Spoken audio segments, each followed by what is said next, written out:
नमस्कार, आपके साथ मैं हूं निधि और आप देखना शुरू कर चुके हैं जॉब्स इटर्नल की विशेष पेशकश रोजगार यात्रा, जिसमें आपको अवगत करवाया जाता है देश भर की शिक्षा और रोजगार से जुड़ी खबरों से।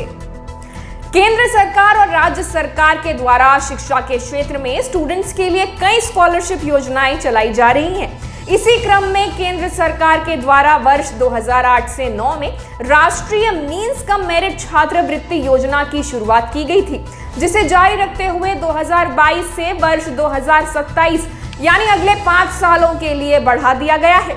इस योजना के माध्यम से अगले 5 वर्षों में आर्थिक रूप से कमजोर वर्गों के 14.76 लाख से अधिक मेधावी छात्रों को प्रति छात्र रुपये 12,000 प्रति वर्ष की दर से वित्तीय सहायता प्रदान करना है। यह जानकारी केंद्रीय शिक्षा मंत्री धर्मेंद्र प्रधान ने ट्वीट करके दी है। शिक्षा मंत्री धर्मेंद्र प्रधान ने ट्वीट कर बताया कि 8वीं कक्षा के बाद ड्रॉप आउट के मुद्दे को ध्यान में रखते हुए और माध्यमिक स्तर पर शिक्षा की निरंतरता सुनिश्चित करने के लिए पीएम मोदी जी की सरकार ने अगले 5 वर्षों के लिए रुपये 1,827 करोड़ के परिव्यय के साथ मीन्स कम मेरिट स्कॉलरशिप योजना को जारी रखने की मंजूरी दी है। आपको बता दें कि राष्ट्रीय मीन्स कम मेरिट स्कॉलरशिप योजना पहली बार वर्ष 2008 से 9 में शुरू की गई थी।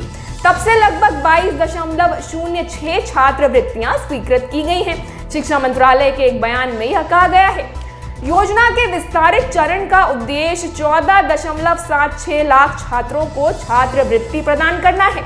गौरतलब है कि समाज के आर्थिक रूप से कमजोर वर्ग के मेधावी छात्रों को national means cum merit scholarship यानी NMMS परीक्षा के माध्यम से छात्रवृत्ति प्रदान करती है। NMMS परीक्षा के माध्यम से चुने गए कक्षा 9वीं के छात्रों को कक्षा 12वीं तक अपनी पढ़ाई जारी रखने के लिए हर साल छात्रवृत्ति से सम्मानित किया जाएगा। केंद्रीय शिक्षक पात्रता परीक्षा यानी CTET के रिजल्ट का उम्मीदवार पिछले 3 दिनों से इंतजार कर रहे हैं, लेकिन अब तक रिजल्ट जारी न होने से उम्मीदवार निराश हैं एवं लगातार सोशल मीडिया के माध्यम से अपनी नाराजगी जाहिर कर रहे हैं। कैंडिडेट शिक्षा मंत्रालय और बोर्ड को टैग करते हुए लगातार ट्वीट्स कर रहे हैं और रिजल्ट जल्द जारी करने की मांग कर रहे हैं। कई उम्मीदवार रिजल्ट में देरी को लेकर तंज भी कस रहे हैं। एक यूजर ने लिखा कि अगर इतनी ही देरी में रिजल्ट जारी करना था तो ऑनलाइन परीक्षा क्यों करवाई थी।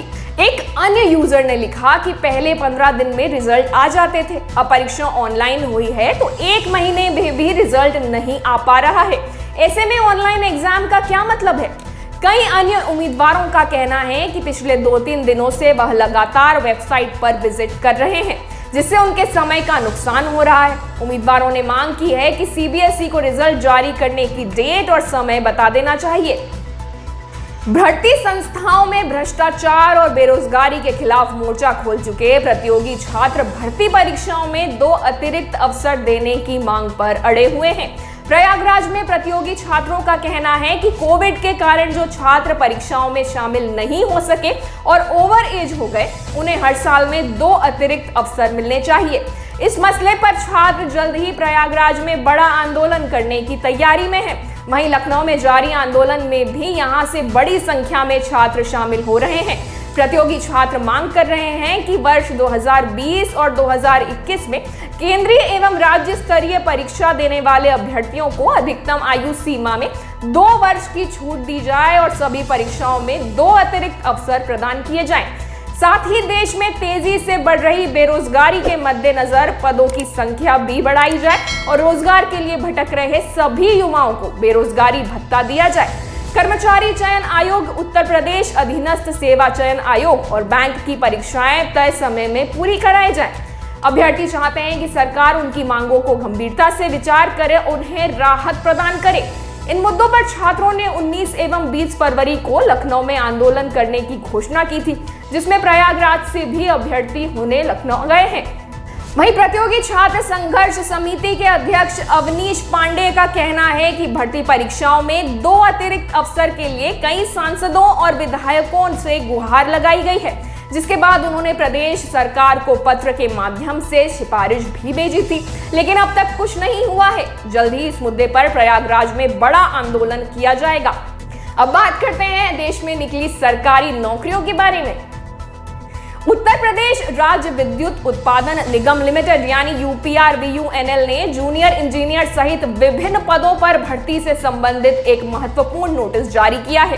जारी नोटिस के अनुसार अब उम्मीदवार UPRVUNL JEE रिक्रूटमेंट 2022 के लिए उम्मीदवार आधिकारिक वेबसाइट यानी uprvunl.org पर 21 फरवरी से 21 मार्च 2022 तक ऑनलाइन आवेदन कर सकते हैं। आपको बता दें कि इससे पहले इन पदों पर भर्ती के लिए ऑनलाइन आवेदन करने की आखिरी तारीख 28 से 27 फरवरी 2022 तय की गई थी। आधिकारिक नोटिफिकेशन के अनुसार इस अभियान के माध्यम से कुल 134 रिक्त पदों पर भर्ती की जाएगी।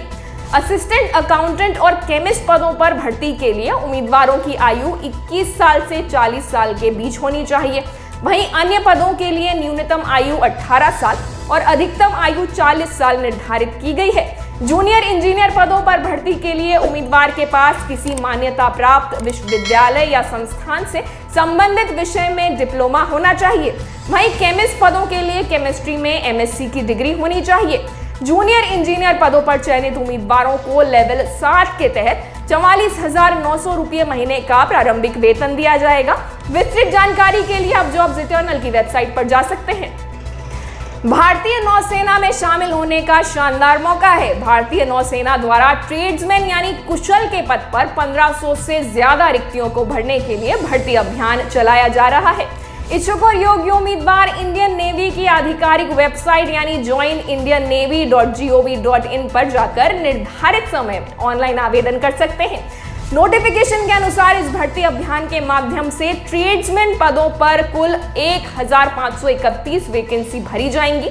ऑनलाइन आवेदन 22 फरवरी 2022 से शुरू होंगे, जबकि आवेदन जमा करने की संभावित आखिरी तारीख 20 मार्च 2022 है। एलिजिबिलिटी क्राइटेरिया की बात करें तो उम्मीदवार के पास मान्यता प्राप्त बोर्ड से 10वीं पास होना चाहिए और अंग्रेजी का ज्ञान होना चाहिए।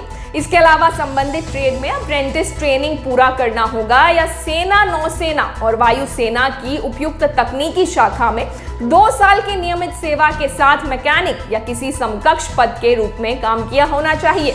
नौसेना ट्रेड्समैन भर्ती 2022 के लिए आयु सीमा के अनुसार उम्मीदवारों की आयु 18 से 25 वर्ष के बीच होनी चाहिए। हालांकि आरक्षित वर्ग के उम्मीदवारों को सरकारी मानदंडों के अनुसार अधिकतम आयु सीमा में छूट दी जाएगी। उम्मीदवारों को पे स्केल लेवल 2 के अनुसार 19,900 रुपये से 63,200 रुपये तक वेतन दिया जाएगा। अधिक जानकारी के लिए आप जॉब्स इटर्नल की वेबसाइट पर जा सकते हैं। आज की रोजगार यात्रा में बस इतना ही। अगर आपको ये पेशकश पसंद आई हो तो इसे लाइक और शेयर जरूर करें, साथ ही हमारे चैनल को सब्सक्राइब भी करें। धन्यवाद।